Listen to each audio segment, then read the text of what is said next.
Bonjour à tous les gardiens et gardiennes, vous êtes en compagnie de Willou et de ce tuto. Et aujourd'hui, je vais vous proposer un test d'armes.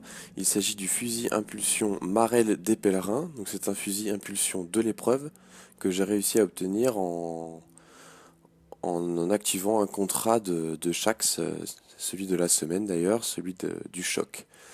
Donc côté cadence et impact, c'est plus ou moins pareil qu'un fusil impulsion comme la mort rouge.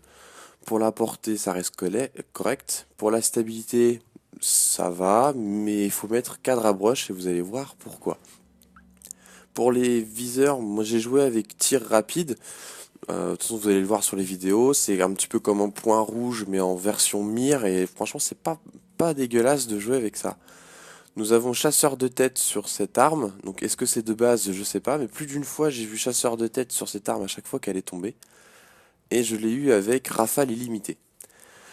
Quand on compare avec d'autres impulsions, comme la Maloc ou le PDX-45, elle a moins de cadence, mais plus d'impact. Pitié de Nirwen, elle est à peu près pareille, c'est juste que la stabilité est beaucoup plus importante sur la Marelle. Châtiment de Mérin, elle bouge énormément, mais elle est quand même pas si mal que ça, mais j'avoue, côté PVP, j'ai pas trop joué avec ça.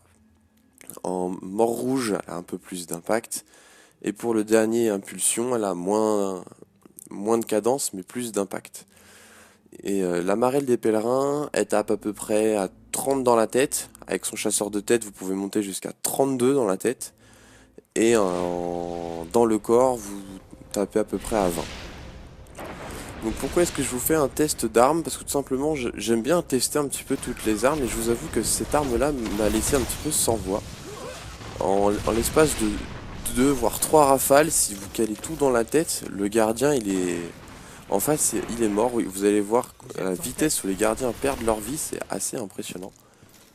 Elle m'a un petit peu fait penser au départ, quand je jouais au départ avec la scie du faucon. Ce que pour une raison que j'ignore, la scie du faucon, j'arrive plus trop à jouer avec. Faut un petit peu tout mettre dans la tête pour que ce soit vraiment efficace. Et là, je retrouve un petit peu la même chose que la scie du faucon, mais avec une stabilité. Elle n'a aucun recul, elle est assez impressionnante à prendre en main. Et à force de faire quelques parties avec, j'apprends que ce fusil impulsion ne se joue pas en mode rush, un petit peu comme le PDX-45 ou la Maloc où on peut y aller, on s'en fout, la cadence est tellement élevée, avec des perks pas trop moches, ce qui fait qu'on peut rusher sans souci. Qu'avec cette arme là, du coup, faudrait plus se mettre sur un couvert ou être derrière un gardien pour justement se servir de garde du corps. Que là, vous voyez, là, le gardien actuel, j'ai rien pu faire. C'est un de mes collègues qui m'a sauvé la vie. Et vous allez voir un petit peu plus tard dans la vidéo certains gameplays, surtout certains gameplays que j'ai choisis pour vous montrer que c'est vraiment en se mettant derrière un couvert ou servir de garde du corps que cette arme est vraiment intéressante. Elle fait mal très très vite et franchement c'est vraiment pas un souci. Donc j'ai dû faire avec pour l'instant qu'une dizaine de parties et j'en reviens pas surtout de cette stabilité. La cadence elle est pas élevée, mais mine de rien on arrive quand même à compenser avec cette stabilité qui est assez incroyable. Vous allez voir là, les frags, il y en a une aux pompes qui arrive, voilà, et à distance. Regardez cette stabilité là, aucun recul, c'est franchement impressionnant. Regardez, en étant à côté, bon, j'ai de la chance qu'il avait plus beaucoup de vie, mais en étant à côté, je pense que j'aurais perdu. En face d'un revolver, je pense que j'aurais perdu, tout à fait honnêtement. À la vitesse où les gardiens perdent de la vie, c'est dingue. À taper à 30 dans la tête par rafale. Bon, j'ai peut-être été un peu trop gourmand sur cette action. C'est assez impressionnant. Dans la plupart des parties, comme je disais, j'en ai fait une dizaine. Et sur les 10 parties, j'ai dû faire les 2 ratios négatifs. Mais en négatif, je crois que j'étais à 0,85, 0,90. Et sinon, le reste, j'étais vraiment... regardez ça, c'est impressionnant. Enfin, moi, je trouve ça impressionnant. De voir des gardiens qui perdent aussi vite de la vie. Après, parce que je joue très régulièrement Maloc aussi. Et de voir une rafale enlever autant de vie. Là regardez, je me fais rusher et j'arrive pas à gagner le duel. C'est un collègue qui vient m'aider. Et par contre quand on est à distance, tout se passe bien. Il a eu la stabilité, il n'y a vraiment pas de souci. Hein. Vous visez la tête et vous avez le duel. Hein. Vous gagnez, sans souci.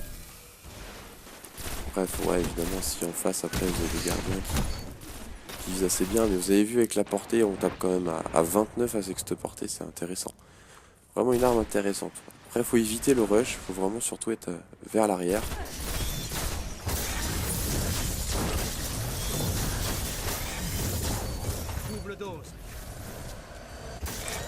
Et là, il arrive une action où j'avais décidé de jouer à cet endroit-là exprès, parce que je savais qu'il y avait des gardiens qui étaient là, avec le radar.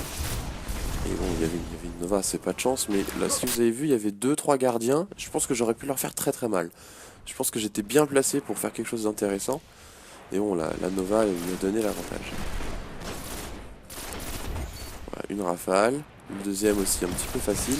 C'est le troisième qui va être un petit peu intéressant sur cette action. Comme je suis en critique, je suis en train de me régénérer. Et j'envoie. Le gardien, il a eu mal.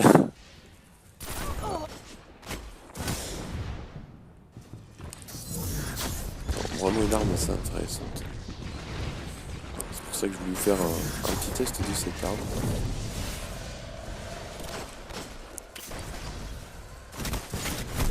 Ouais, c'est un peu compliqué, à gauche, à droite. Voilà, regardez la stabilité. Gardien en l'air. Pas de souci. Là, pas de souci du tout. Donc là, je sais pas trop quoi faire, je vous avoue. J'ai vu un gardien qui fonce un petit peu au pré-shot snipe. Je me mets derrière lui. Et juste après, j'enchaîne les frags. Dans sa couverture. Après, il n'y a pas eu de chance, il s'est fait tuer. Mais... c'est vraiment une arme où il faut être derrière. Parce que sinon, si vous êtes en face à face, très peu de chances de gagner votre duel. Sinon, vous jouez la distance. Et le duel, vous allez le gagner sans souci. Voilà. Donc j'espère que cette vidéo vous aura plu pour mon premier test d'arme PVP. Et j'ai vraiment voulu le faire étant donné que cette arme est intéressante. J'espère que vous allez aussi la tester de votre côté et dites-moi ce que vous en pensez dans les commentaires et autres. Voilà. Donc je vais vous laisser avec la fin de ce gameplay et puis je vous dis à une prochaine pour d'autres vidéos. Allez, ciao!